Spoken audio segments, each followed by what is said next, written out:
Salut tout le monde, heureuse de vous retrouver pour une nouvelle recette de saison et aujourd'hui on va cuisiner ensemble un pandori.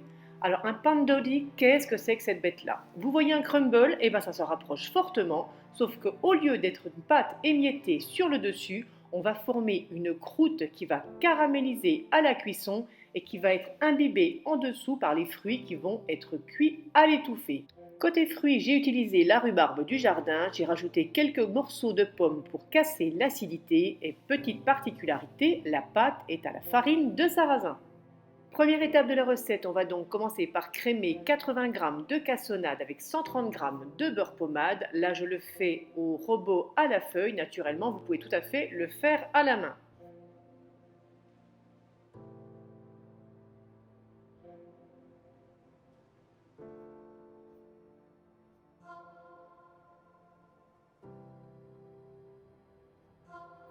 Quand on a cette jolie crème, on va ajouter 80 g de farine de sarrasin ainsi que 140 g de farine, de la T55 ici pour moi. On ajoute également un œuf et une cuillère à soupe de vinaigre de cidre.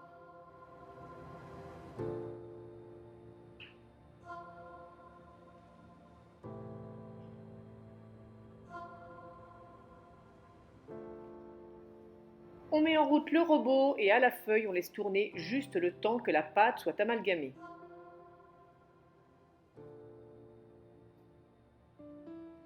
Vous allez voir, ça prend juste 2-3 minutes grand maximum.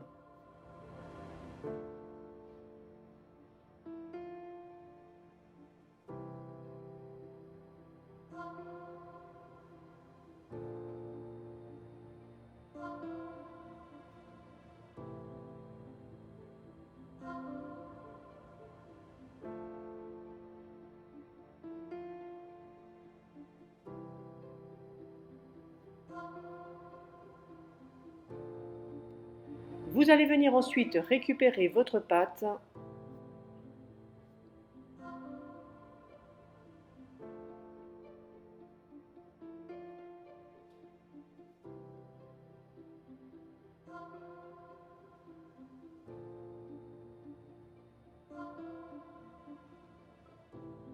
Vous la filmez ensuite au contact.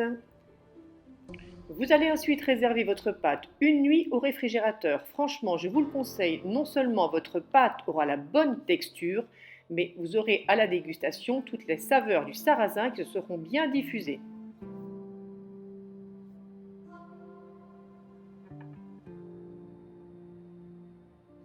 Le lendemain, vous récupérez donc votre pâte et vous allez venir l'étaler entre deux sile-pâtes.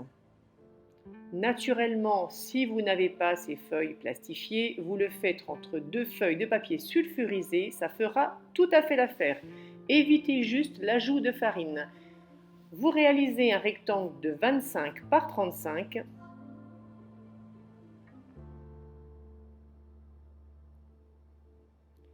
Cette dimension est juste donnée à titre indicatif pour avoir la bonne épaisseur de pâte.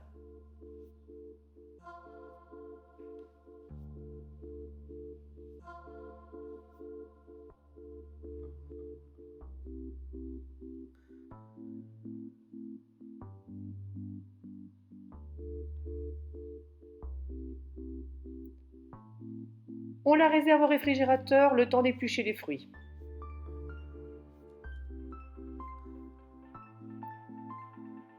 Nos fruits là donc, je suis allée couper à peu près 600 g de rhubarbe dans le jardin. Naturellement, on la lave bien, on retire les extrémités.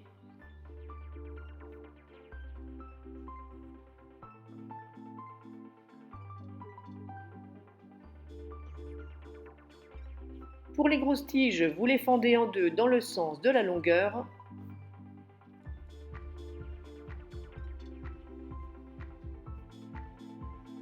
Et quand c'est fait, il ne reste plus qu'à couper vos morceaux. Là, je ne vous donne pas d'indication quant à la taille, c'est vraiment vous faites selon votre envie.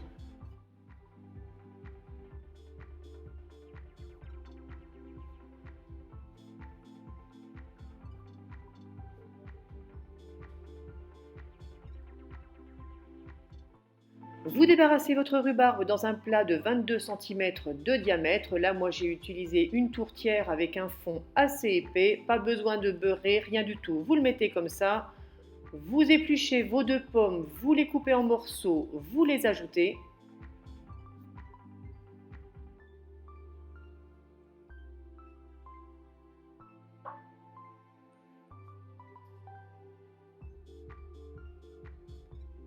Vous allez saupoudrer 50 g de sucre. Là, j'ai pris du sucre blanc. Vous pouvez prendre de la cassonade, du sucre de bouleau, peu importe ce que vous voulez. Et vous mélangez bien pour bien enrober tous vos fruits.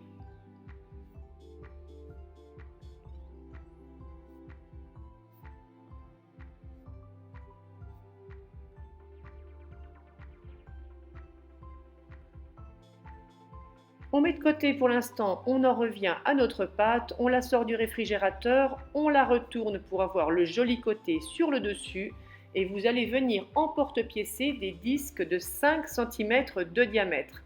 Alors là, naturellement, comme à chaque fois, impossible de trouver mon cercle en métal. Le petit souci, quand vous prenez un verre, souvent ça fait ventouse la pâte à l'intérieur. Donc système D, vous faites comme vous voulez, mais vous emporte-piécez vos cercles.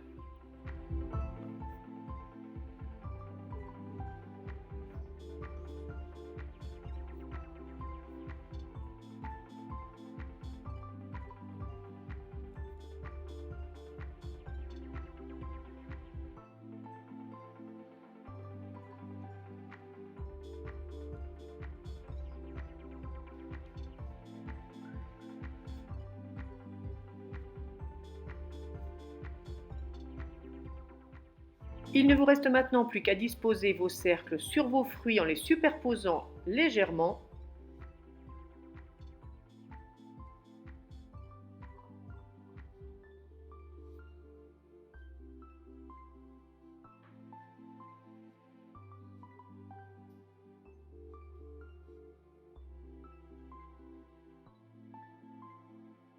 Normalement, avec ce diamètre de plat et avec cette quantité de pâte, vous devez tout utiliser.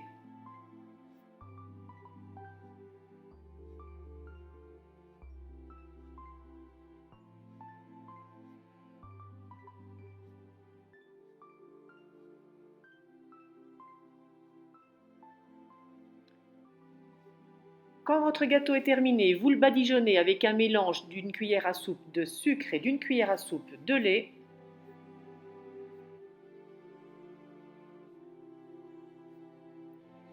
Puis direction le four préchauffé à 160 degrés, chaleur tournante pendant 1 heure.